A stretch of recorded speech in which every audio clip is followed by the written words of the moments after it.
Je ne me suis pas rendu compte tout de suite qu'on m'annonçait que j'étais atteint d'un cancer. Voilà les paroles de Maxime Le Forestier. Et on peut très bien le comprendre, en tout cas tous ceux qui se sont déjà retrouvés en face d'un médecin qui vous annonce cette mauvaise nouvelle peut le comprendre tellement ils emploient des mots un petit peu parfois délicats dans une situation de stress.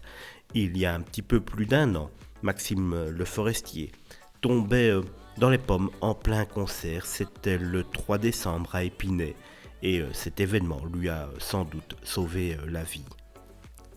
L'an passé à Épinay, le 3 décembre, je me suis évanoui en plein concert. Ça a forcément fait son effet dans la salle, ironise Maxime Le Forestier, en se réjouissant de la discrétion qu'ont eu ses fans sur le sujet. Il n'y a pas eu l'ombre d'une communication sur les réseaux sociaux, dit-il encore. Brassens disait que son public avait du talent, le mien aussi.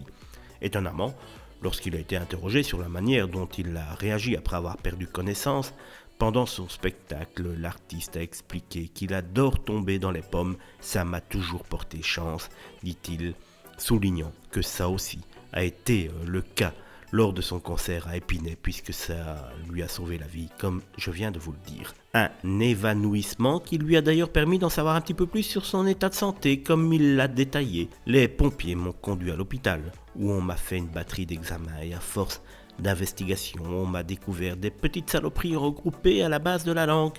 Pudique, Maxime Le Forestier n'a pas directement parlé de son cancer, jusqu'au moment où on lui a annoncé qu'il était guéri. Jusque-là, je parlais de cellules malignes.